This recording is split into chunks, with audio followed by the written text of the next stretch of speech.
because depending on the platform you're on, you have to adjust your content to suit. Correct. You know, your messaging on LinkedIn and maybe Facebook to an extent may not be the same messaging on Instagram and TikTok. Once you can see true growth, you're seeing not just growth in terms of followers, but you're seeing the engagement, you know, you're very consistent with your content and all of that, then you can start to expand to the other channels, other platforms as well.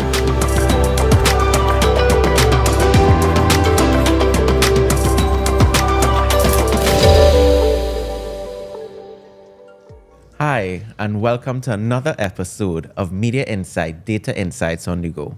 I'm Joel Moniquette, Sales and Marketing Manager here at Media Insight. And my name is Jolene John, Marketing Coordinator at Media Insight. Today we have Ricqcolia Phillip, award-winning producer, content creator, and of course, the founder of Sister Isle Digital Marketing. We have Ricqcolia Phillip. Hi, Welcome. thank you for having me. How is everything? Good. I'm really happy to be here. And as I always say, you know, give me any opportunity to talk content and digital, I'll talk your head off. And that is it. So as we said, this episode is really on the marketing, the ins and outs. Yeah. It's not just about us having promotions and activating social media. It's really getting deep inside. Definitely. But before we go into this, we want to get to know you a little bit better. And of course, for our viewers, let us know the founder of Sister Isle. Let's see how this was all started. Yeah, so I've actually been working in content in different facets and lanes for 10 years now. This year, 2024, is actually my 10th year working in content. Wow. Congratulations. So I actually got my start I had a YouTube channel, which started back in 2014. And that was all about social commentary in Trinidad and Tobago. Mm-hmm. And that, you know, kind of got me into presenting and, you know, video content and all of that. And that actually opened the door for me to working in media. So Right. I had a stint working as a journalist, producer, and writer at Loop News. I was the face of Loop when it launched in Trinidad and Tobago. I remember. And, you know, that really kickstarted my media career, my digital media career. Right. When I stepped down from Loop after about 5 years, and I went to work as the digital content manager for the Tobago Tourism Agency, and they're the company that oversees Visit Tobago. And I was able to lend a lot of my skills working in content, a lot of my skills working in social media and digital into working as content manager, but in a different way as a tourism marketer. So that was its own unique experience. And when I stepped back from my time at the Tobago Tourism Agency, this was also at a time during the pandemic. And the pandemic was, I think, one of those periods where everyone was sort of doing a lot of introspection about, you know, what they value and, you know, what their purpose is and that sort of thing. And that was a time for me when I was doing all of that. And I said, you know what, I really want to put all of my years of experience working in content, working in digital, and I know I can serve and I know I can share all of my insights for small business owners. And I said, you know what, I think I'm ready to take a chance on myself. When I stepped down from Tobago Tourism, it's like I had clients lined up. Yeah. It's not like I had anything secure, but I said, you know what, I know I can do this and I know that people will come, and so said, so done. Look at you, 10 years later. 10 years later, you know, and this year also is going to be the 4th year of Sister Isle. So it's just a lot of, you know, blessings and gratitude. And, you know, I just love what I do. And I love helping people and I love educating as well. As a big part of Sister Isle is educating businesses and business owners and companies about all things content, social and digital. Great. And what I love about the whole background is that you're able to create content for many different facets. Within the whole marketing trends, let's not talk about preparing a chow. Don't like it. I don't know about it. But in terms of marketing trends, how do you create those content to really hit the market trends? So I don't approach it as going into trends first, because at the end of the day, trends come and go. A trend may be popular today, tomorrow, maybe next week, you know, but the life cycle and the lifespan of content, especially in the social space, is so fleeting that I actually don't focus on what's trending in terms of a viral trend or whatever the case may be. I think, honestly, if you're going to do or hop on a particular trend, it should still be strategic. It shouldn't necessarily always be, oh, well, 5,000-10,000 people are doing it, so I have to do it as well. It should somehow connect back to whatever it is as a business owner you're doing. If it ties back into a particular messaging or particular theme or something, even if there's a particular sale on or whatever the case may be, but it still has to be strategic, and it also should be authentic. So what I think let me see for myself. I think a lot of the cringe that I experience with a lot of trends, particularly the chow trend, is that it doesn't feel organic and it doesn't feel natural. A lot of the times you're seeing, things that are meant to be lighthearted and funny and organically just personable coming from people and entities that are not naturally personable on their social media. So if you're not like that on a day-to-day, and then all of a sudden, you're trying to be something, then it feels forced. And then you sort of lose the mark on what it is you're trying to say. And then sometimes you have to ask, what are you trying to say? Correct. So I think trends, I want to be making very clear. Trends are a tactic. Strategy is something completely different. This is something that you have built, whether it's internally, whether it's with the consultant. You set out a plan, and you're saying, okay, this is what we're setting out to do. These are goals, objectives. This is what we're trying to get done at the end of a business quarter, 6 months at the end of the year, and this is what we're going to do to execute and achieve that. And then, again, strategically, you can employ certain tactics that can help you, again, actualize those goals within the strategy. Right. So, Ricqcolia, as a digital marketing specialist, how do you stay up to date with all the changes in landscape in digital marketing? Okay, so there are 2 ways I do it. 3, actually. Third one, not so much recently because time, but I follow a lot of newsletters and I get that information sent to me. I watch a lot of videos on YouTube.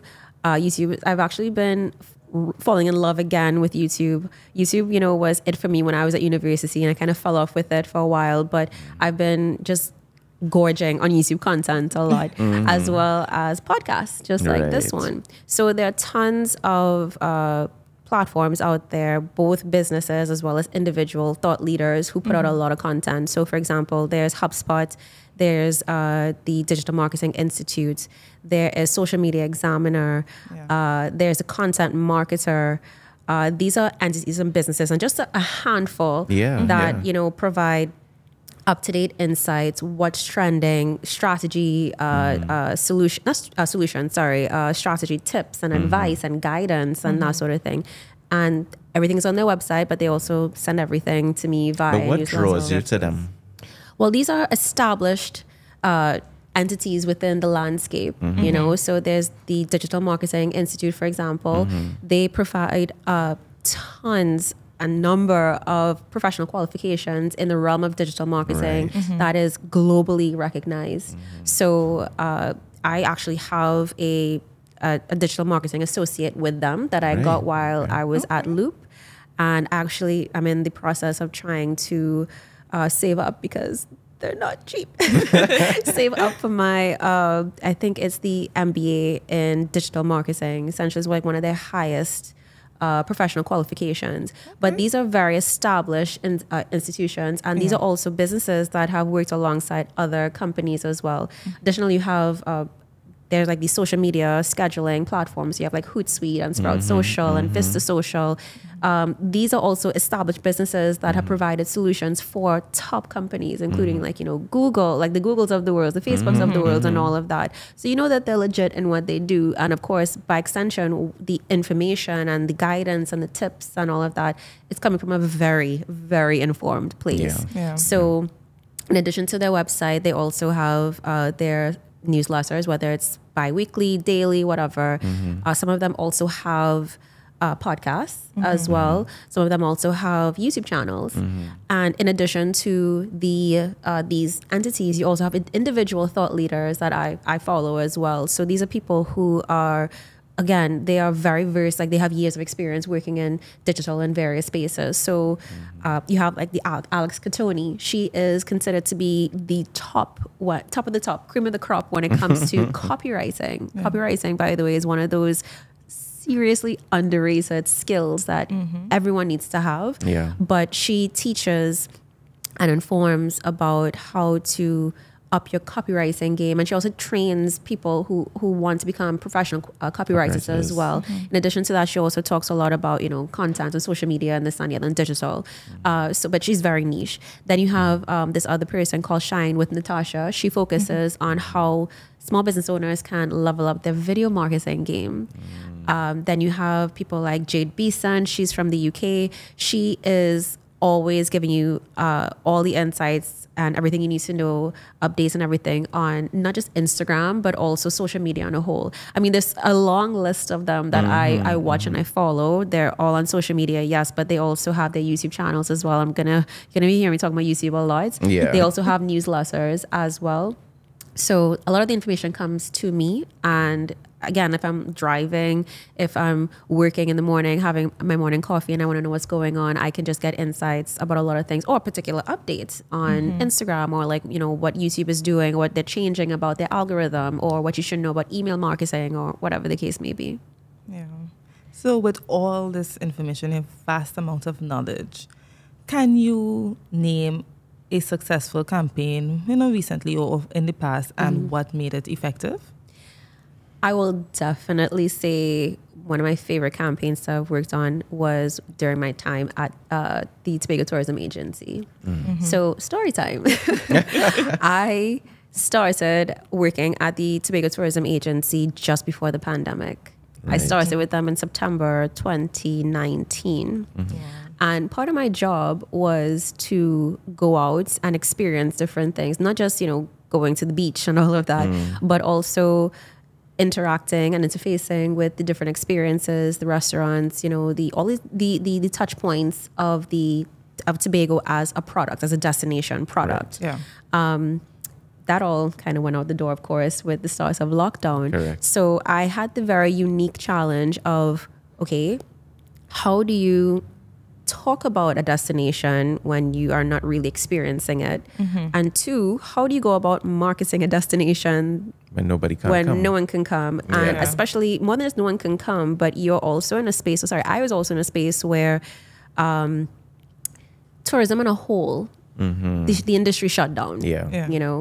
And I had to really find a way to toe the line in still pushing the destination, talking about the destination, while not being insensitive to what was happening. A lot of people losing their lives, the overarching mental and emotional toll it was taking on all of us, like globally, So what I was doing is I was creating content, as in blog posts and social media content, that showcased different parts of Tobago that most people didn't know about. So most people, especially Trinidadians, when they think about Tobago, they think about West Tobago, Pigeon Point and Crown Point and all these other places. They think about Tobago Heritage Festival. They think about crab and dumpling, which of course are very critical elements of the personality of Tobago, but it's not the only thing. Most people don't know that Tobago has a rainforest that takes up 2/3 of the island. A lot of people don't bother to venture out to East Tobago, going to Charlottesville and all of that. A lot of people don't know that there's a hidden beach, a hidden cove that has pink sands. There's so many different aspects of the destination that a lot of people didn't know about the people, the culture, the food, and that sort of thing. So I was quietly building that blog content because I was like, you know what, now is the time we have a bit of downtime, quote unquote. So create that content so people can discover more things about the destination when the time is right. Then I spearheaded a 2-part campaign. One of them was called Dreaming of Tobago. That is my favorite campaign because it essentially was a call to action for the general public, those who would have visited Tobago, whether it was the year before, 5 years ago, 10 years ago, to share their experiences, what they loved about the destination the most, their favorite memory and that sort of thing. And it was specifically done where we were asking people intentionally, shoot yourself on your camera phone, shoot yourself, from your webcam or whatever. We wanted it to be as raw and organic as possible. Also considering that people are stuck at home. It was not meant to be polished and it was intentional. So it was a compilation of all of these different experiences and memories and what, people love so much about the destination. And yes, ultimately the campaign, involved, a prize. Yes. So, at the end of it, there was a bit of incentive. Yes, people could have possibly won a trip to Tobago when the time was right, of course. But that campaign is still very close to my heart because it was less about winning the trip. And that actually wasn't even like the focal point of the campaign. It was really for people to come together and collectively talk about their various experiences about Tobago, like what touched their hearts. Right. And then seeing that compilation together alongside, these, beautiful shots of the destination, again, coming from a place where everybody is, stuck at home. And the messaging as well was very critical because we were trying to highlight that, we know that you can't come to us right now, but we want to showcase something and remind you of a happier time. And, we will be here when you return. Right. That video, and then of course like the supplemental content that went along with it, the numbers were through the roof. The video views, I don't remember the exact figure, but it was I think it was in 5 digits, within a very short space of time. And it was organic as well. I want to emphasize it was organic. So I was very, very proud of that. It went viral on social media, of course. And again, there was what stood out was the fact that there was less hype around, okay, but who's going to win? Or who's going to win this trip back? Again, we sorted that side out. But that really showcased the power of storytelling. Tobago, for a lot of Tobago's target market, the target market is actually primarily the UK, Scandinavia, and Canada. And for a lot of these people, there's something very special and magical about the island. And it just, for a lot of them on the comments and all of that, a lot of the feedback that we got, they said that, it sparked something in them, like that warm fuzzy feeling inside and all of that. So that was one of my favorite campaigns. And then again, we had the part 2 called We Welcome Your Return. That was the second part of it. And that one did really well as well. But again, teaching the power of storytelling. And it also underscores the point that sometimes content for content's sake is not always the best. Sometimes we also need to lean into, what not just makes people tick, but, what tugs at their emotions as well. Content is emotional. And I don't mean emotional like crying, but it's supposed to entertain, inspire, evoke something in all of us. It definitely leads me back to my next question because, again, when people are planning their digital marketing strategies, they want to put things in place. They want to see it. If it's a service, how persons are going to use the service. If it's a product, same. What are some of the common mistakes that these businesses do when they are trying to plan these strategic moves in terms of planning? There are a couple, unfortunately. One, I would say this Let's is just mention the main one. Okay. One, I would say, because I know you mentioned digital, and I think this is a broad one, is a lot of businesses, when they think about their strategy, they think digital or they hear digital, but they focus on social exclusively. And they forget that digital is such a wide umbrella. Digital marketing is such a wide umbrella. Social media is just one part of it. There's also email marketing. There's of course like Google advertising. There's so many different touch points. There's video marketing as well, and video not just TikTok or video as a reel, but just video marketing on a whole. There's what we're doing right now, podcasting. Content marketing as well as another sub genre under the digital marketing umbrella.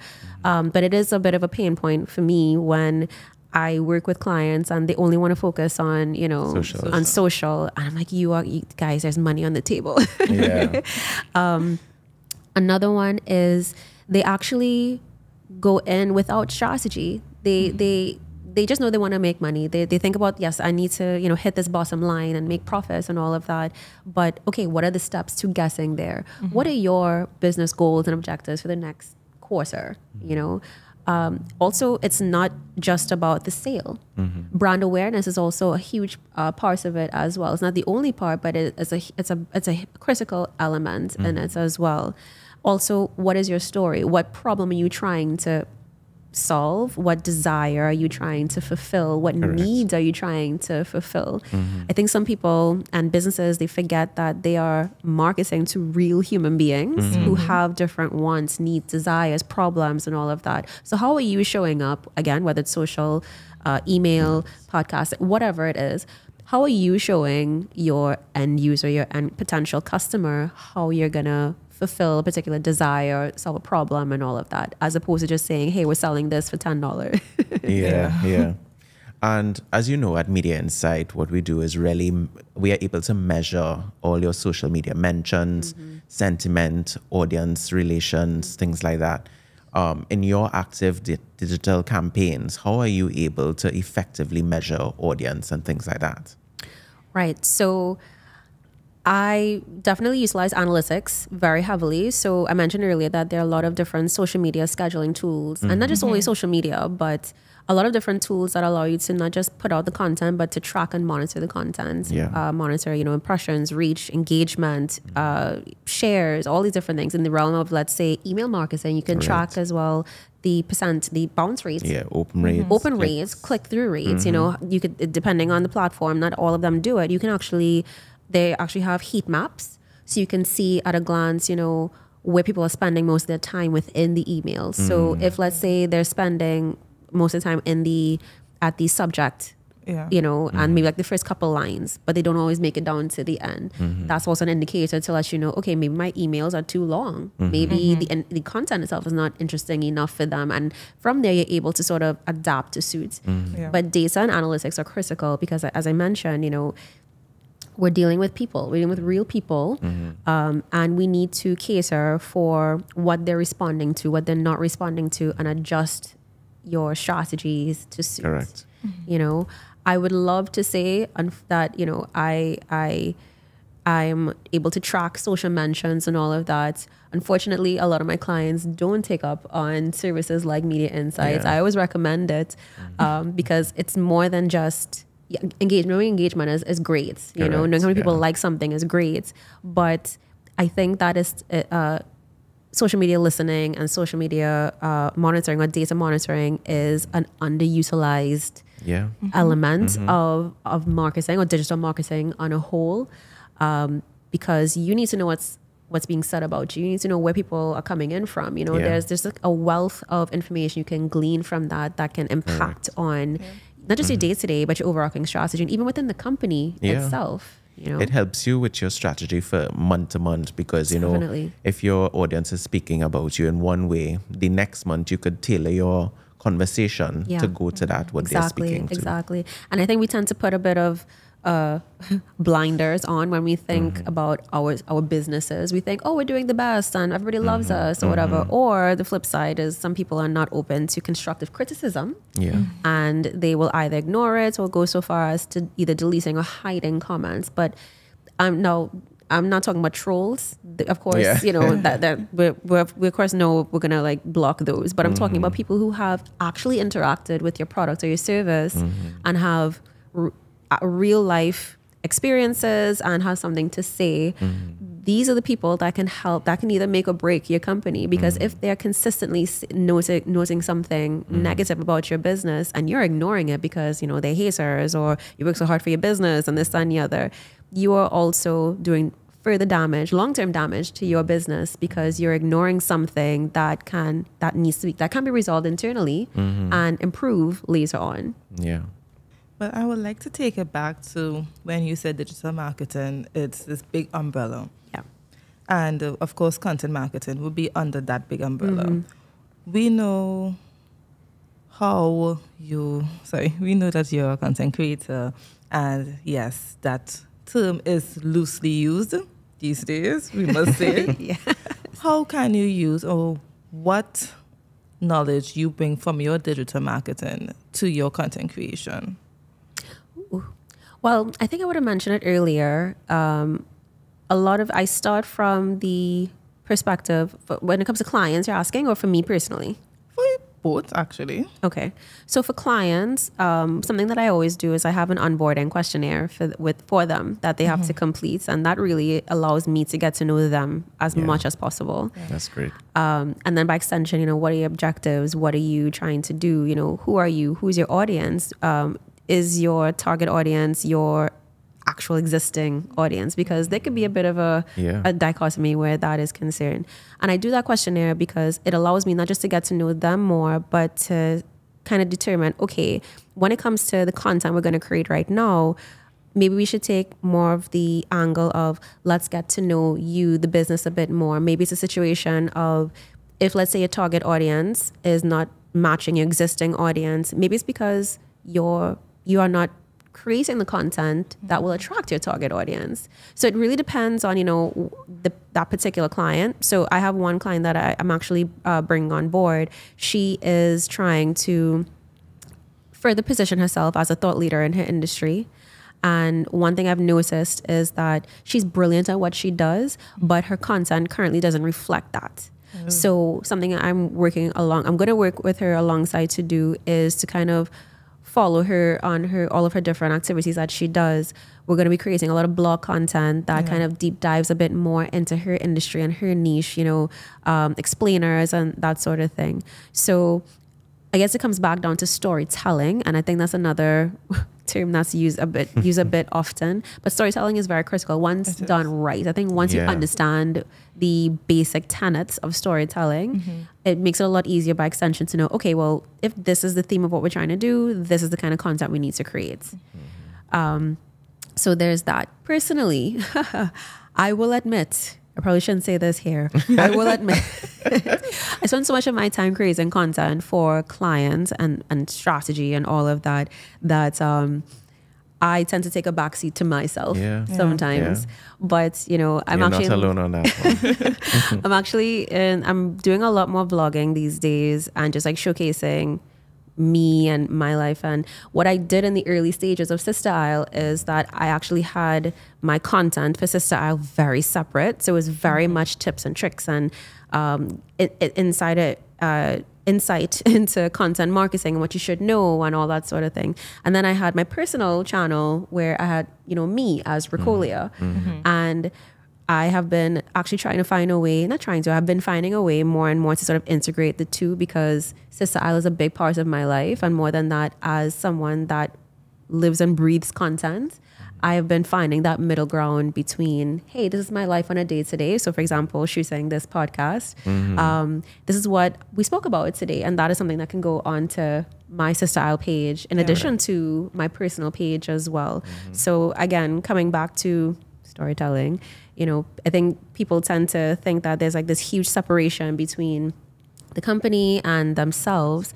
But once you can find a way to find the middle ground, you should be fine. And I love this level of things as well, because I think people are starting to get to know me a lot more. People have known me in very specific areas throughout my career, but they're getting to know me a bit more as me, Ricqcolia, who is a writer, who is a content creator, who is also a business owner, who also loves to travel, who's also very weird.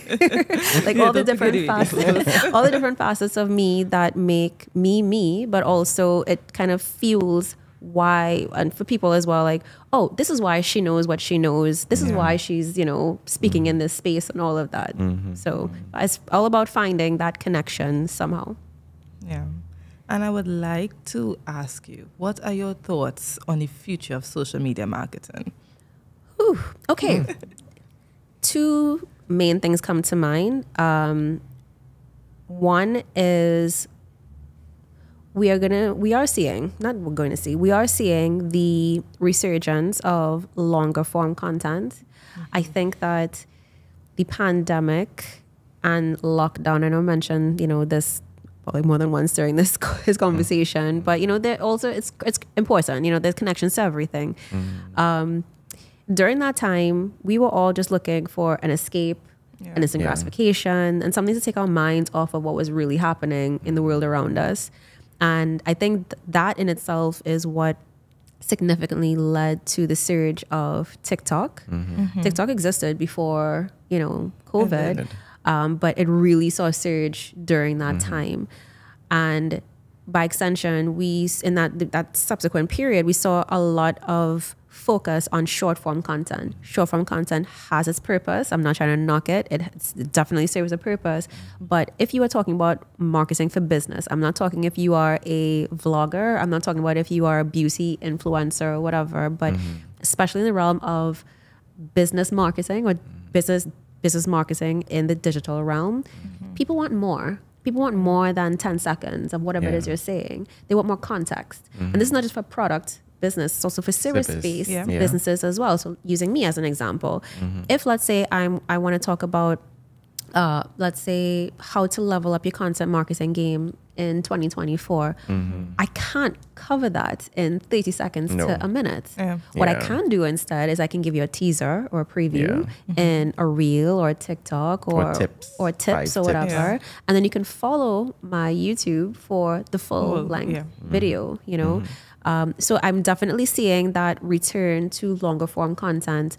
YouTube, like I said, is seeing a surge in usage than any other time before. YouTube has always been the OG when it comes to video.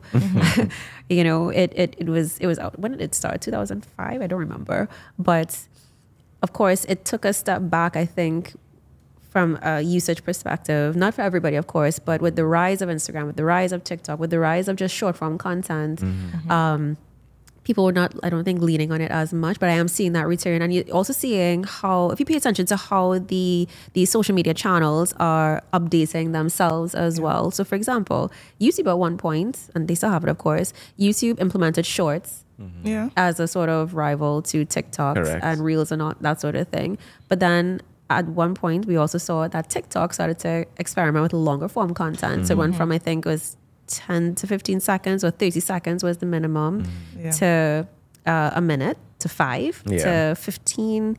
Now we have lives. Who used to do lives? Facebook and YouTube as well. They do lives. So these companies are doing exactly what I always say you need to do when it comes to your strategy. And that is you're monitoring and paying attention to what people are consuming more of and you're adapting to suit. Right? That's a quick tip there. The second thing that I'm seeing in terms of trends is SEO for social media. There was a time when, you know, we would focus solely on SEO for web, you know, so based on Google search, not just Google, but just, you know, web search and that sort of thing.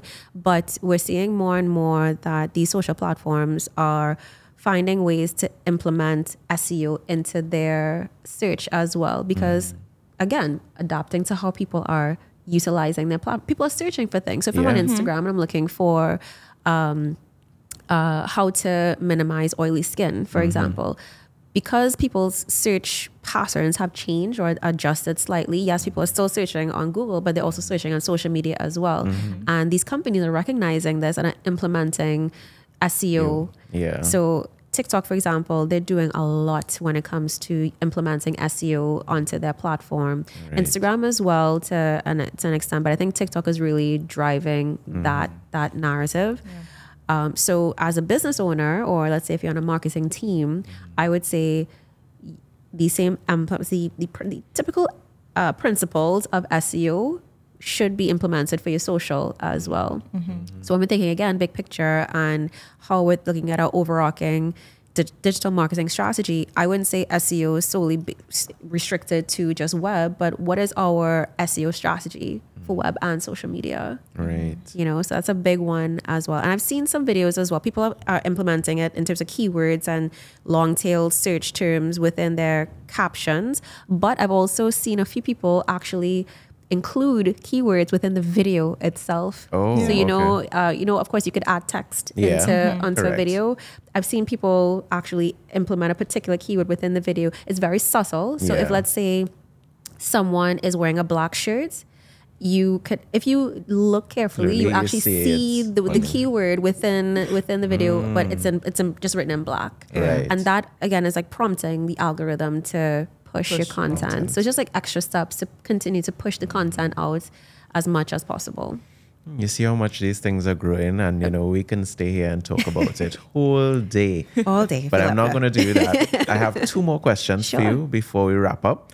One, so seeing that you're more into the radio situation now, and you're giving people content.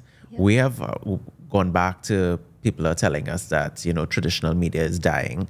So radio, TV, press, and if we would all those digital medias, they're telling us to not do ads there anymore. What is your take on that? I will say a hard no.